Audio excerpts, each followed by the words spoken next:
The smoke from the grill stung my eyes, or maybe it was the laughter. Plastic chairs, cheap beer, my name reduced to a punchline. "If you disappeared tomorrow," his sister said, smiling too wide, "no one would even notice." Laughter rippled through the yard. My husband didn't laugh. He didn't stop it either.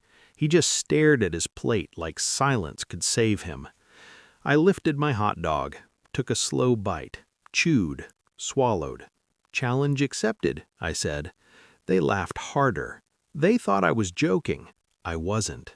That night, while he slept, I packed only what was mine. Documents first. Passport, birth certificate, the USB drive I'd hidden behind the winter coats. I left my ring on the counter, exactly where he'd always toss his keys. Then I walked out without a note, without a goodbye. I vanished the way they said I could, quietly. A year later, they'd understand the difference between invisible and gone. I met him when I still believed love was loud. He was attentive then, gentle, the kind of man who remembered how I took my coffee and pretended that meant something deeper. His family welcomed me with arms that never quite closed. I told myself it was nerves. I told myself I'd earn my place. I did everything right. I supported his career, moved cities for his promotions, smiled through holidays where I was always the outsider in group photos. I became useful, and usefulness, I learned, is not the same as being valued. The betrayal didn't announce itself. It crept. A phone turned face down, a password changed, late meetings that smelled like perfume he never noticed on me. I didn't confront him, not yet. I watched, I counted, I waited. The proof arrived on a Tuesday afternoon, careless and definitive. A shared calendar invite that wasn't meant for me. A hotel, 2 names, one of them his, the other his sister's best friend, the one who laughed the loudest at the BBQ. My hands didn't shake, my heart didn't break. Something colder slid into place.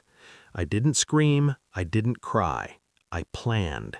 Revenge isn't chaos, it's administration. I met with a lawyer quietly, learned my options, learned my leverage. I gathered what I needed, emails, receipts, voice notes synced to the cloud he forgot he shared with me. I rerouted my paycheck into an account he didn't know existed, froze my credit, opened another line under my maiden name. I let him think I was still there, until I wasn't. When I disappeared, I didn't just leave him. I removed myself from every system that had taken me for granted. I changed my number, deleted social media, told my job I was taking a remote assignment overseas. I wasn't. I just needed distance and time. They searched at first, panic dressed up as concern, then irritation, then silence. Because without me, there were bills unpaid, appointments missed, responsibilities suddenly heavy. I had been the quiet infrastructure of their lives, and infrastructure, when removed, causes collapse. The confrontation came a year later. Not planned, perfect anyway. I was at a cafe across town, hair shorter, name different, life rebuilt into something clean and sharp. He walked in, older somehow, smaller. When he saw me, he froze, like he'd seen a ghost that refused to apologize. We sat. No hugs, no pleasantries. "I didn't think you'd actually disappear," he said. I smiled. "You said no one would notice." His voice cracked when he told me everything had fallen apart. The affair exposed, his job lost after HR received an anonymous packet of evidence, his sister estranged, the house sold to cover debts he never knew how to manage. I sipped my coffee, let him talk himself empty. "Did you do this to punish me?" he asked. I leaned in just enough for him to hear me clearly. "No," I said. "I did it because I could." That was the moment he understood. Not that I'd ruined him, but that I'd outgrown him. That the woman he dismissed had become the architect of her own escape. I don't miss them.